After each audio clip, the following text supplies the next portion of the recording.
Good morning, सीधा सौदा में आप सबका स्वागत है। वेडनेसडे का दिन है, बहुत इंपॉर्टेंट ट्रेडिंग सेशन है।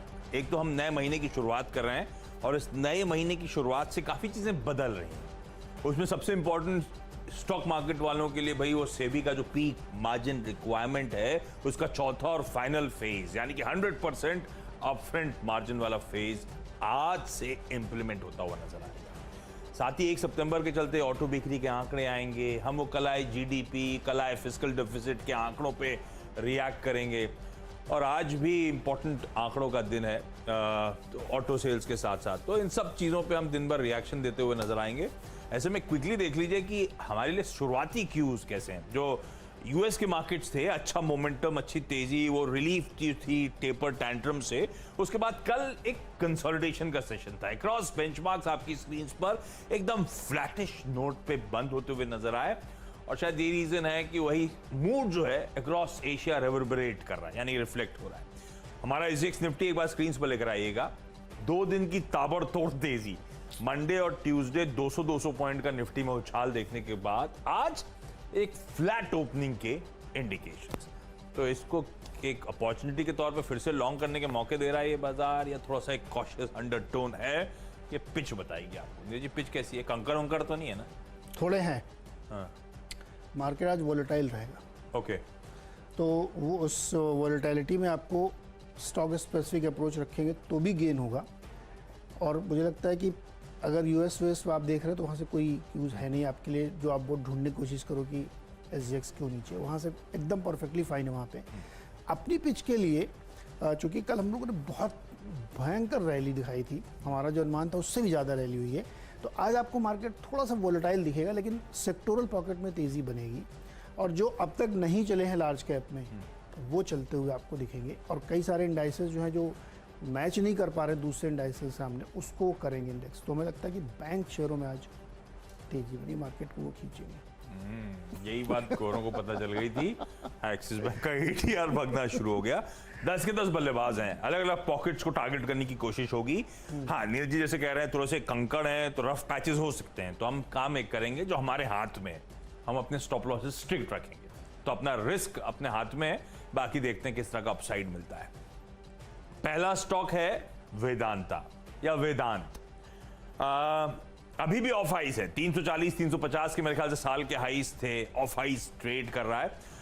अब सारा दारोमदार है उस बोर्ड मीटिंग पे जो आज ये कंपनी कर रही है। इस फाइनेंशियल ईयर का पहला इंटरिम डिविडेंड आना है।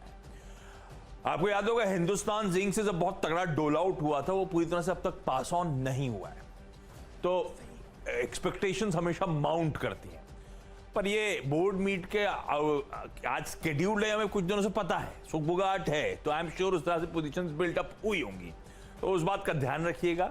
आज सुबह तो ठंडी शुरुआत करेगा क्योंकि ग्लोबली मूड जैसा नीरज जी ने मेंशन करा है उसी पे वेदांता रिएक्ट कर रहा होगा, लेकिन दिन के दौरान उस बोर्ड मीट से पहले एक अच्छा मोमेंटम आ सकता है। और अगर बोर्ड मीट का आउटकम बढ़िया गया तो बढ़िया तड़का, पर मैं अगर मूव आना शुरू हुआ तो स्ट्रिक्ट स्टॉप लॉस और फिर स्टॉप लॉस को ट्रेल करके ही इस पोजीशन को आज अप्रोच करूंगा। दूसरा है सन फार्मा एडवांस रिसर्च या फिर स्पार्क।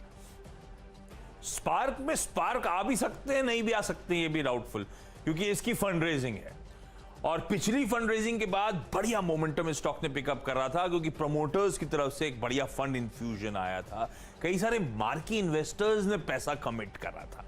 तो स्पार्क आज फिर से एक फंड रेजिंग के लिए बोर्ड मीट शेड्यूल्ड है।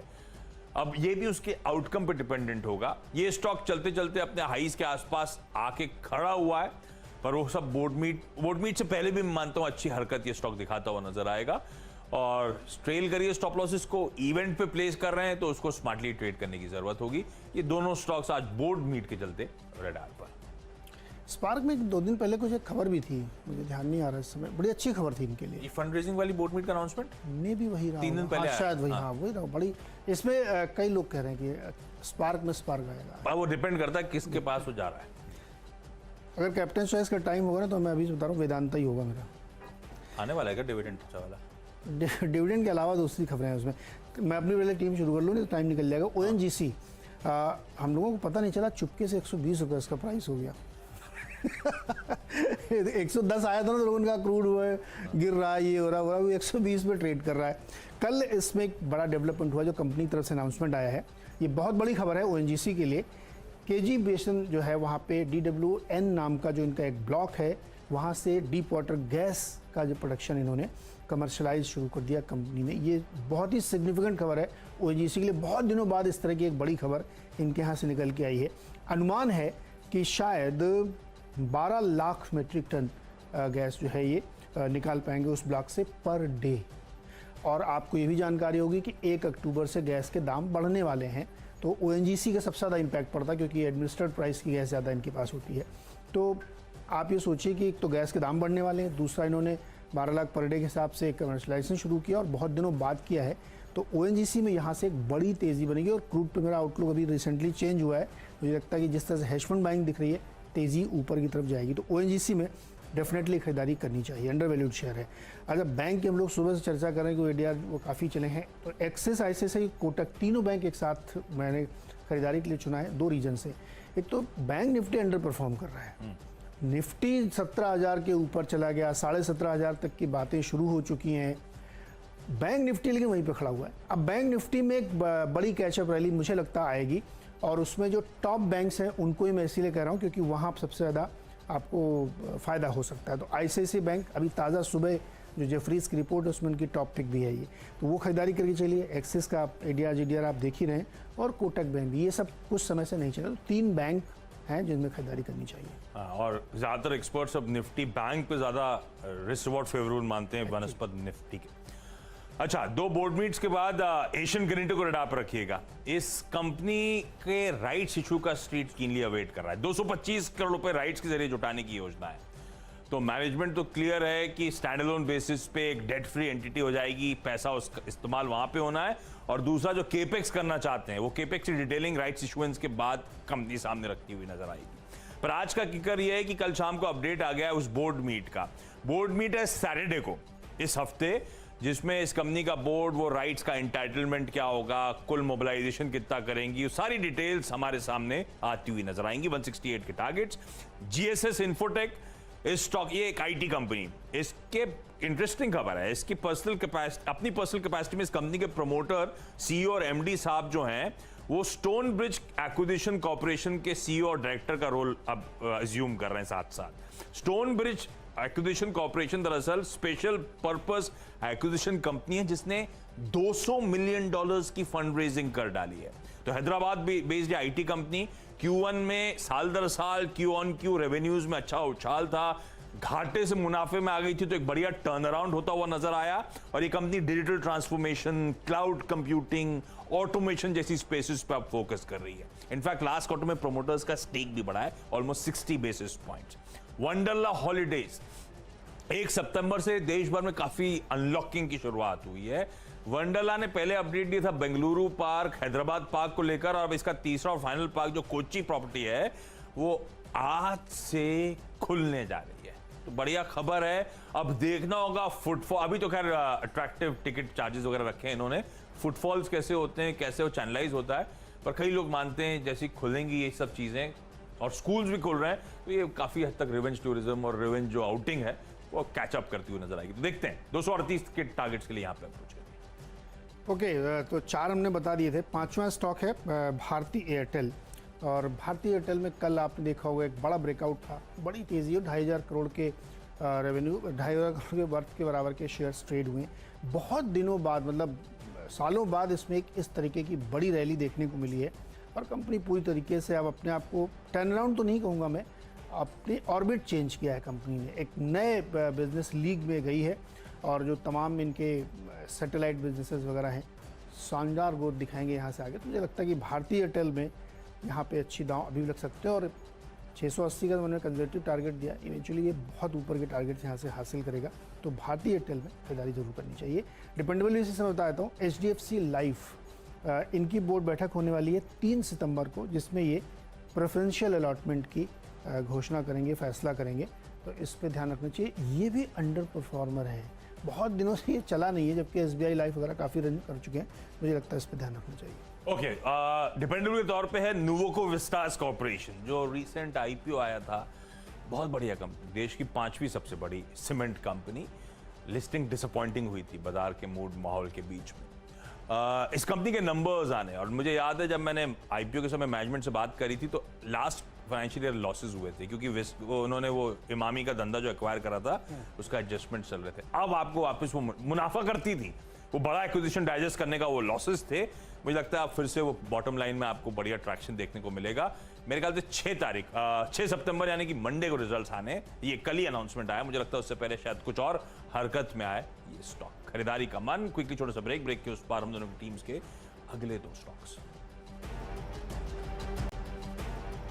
चलिए, स्वागत है एक बार फिर से आपका, और अब बारी है फ्री हिट और पिंच हिटर की। फ्री हिट पे है BHEL। कल देर शाम एक खबर आई कि BHEL की कॉर्पोरेट हिस्ट्री का सबसे बड़ा ऑर्डर इनको मिला 10,800 करोड़ रुपए का। NPCIL के लिए इनको EPC का काम है पूरा, 6 पावर प्लांट लगाएंगे ये। 30/8 को ऑर्डर मिला है। 4 यूनिट है 700 मेगावाट इलेक्ट्रिक जो लगेंगी गोरखपुर में और हरियाणा में। 2 यूनिट हैं जो 700 मेगावाट इलेक्ट्रिक की हैं जो कर्नाटक में लगेंगी। तो कुल मिला के ये 6 यूनिट इनको तैयार करनी है और ये ऑर्डर 10,800 करोड़ का है। सबसे बड़ा ऑर्डर है, तो मुझे लगता है कि आज स्टॉक भेल जो है ना सेल बनना चाहिए। ये पैसा वीरू का हरिद्वार जाएगा या भोपाल आएगा? आधा ले लो मोबाइल हरिद्वार दोनों जगह ले लो। तो ये स्टॉक मुझे लगता है कि बहुत दिन से ठंडा पड़ा है। इस ऑर्डर की खबर पे स्टॉक में आज अच्छी रैली होनी चाहिए। और आखिरी पिंच हिटर है लिखिता इंफ्रा। इनको भी एक ऑर्डर मिला सरकारी क्षेत्र से। वो ऑर्डर कहाँ से मिला है? इंद्रधनुष गैस ग्रिड लिमिटेड, जो कि नॉर्थ में गैस ग्रिड बनाएगी, नॉर्थ ईस्ट गैस ग्रिड है। 5 और 9 नंबर की 150 करोड़ का ऑर्डर इनको हासिल हुआ है। तो यहाँ पे भी खरीदारी कर सकते हैं। कल बाजार बंद के बाद 8 F&O इंक्लूजन्स की खबर आई थी। अब पिछले इंक्लूजन से तो कहते हैं भैया ये स्टॉक अपने आप रीरेट हो जाते हैं, लेकिन ऐसा मैं एक्सपेक्ट नहीं कर रहा हूँ। कंजर्वेटिव टारगेट के साथ अप्रोच करूंगा और उनमें से 4 चुन के लाया हूँ। अब चारों स्टॉक्स आगे टीम में वही नजर आएंगे। पहला तो सबसे सरप्राइजिंग जो इंक्लूजन था वो था डेल्टा कॉर्प का। और इंटरेस्टिंग है, डेल्टा कॉर्प अब वायदा का शेयर बनने जा रहा है और प्लस गोवा के अनलॉक की जो फिलहाल मियाद है वो खत्म होने की पास आ रही है। हालांकि अब तक हर बार हफ्ता 2 हफ्ता बढ़ाई गई है और अब तक वहां पे कसिनो खुलने को नहीं मिले। सिक्किम वाला कसिनो खुल चुका है, अब वक्त है वो मियाद खत्म होने का। तो होपफुली कोई अपडेट आया तो एक और अच्छी खबर हो जाएगी वहां से। लेकिन अभी तो F&O इंक्लूजन के चलते Crompton Greaves consumer F&O inclusion के चलते ही 484 485 के टारगेट्स आज की ट्रेडिंग सेशन में वहां पर।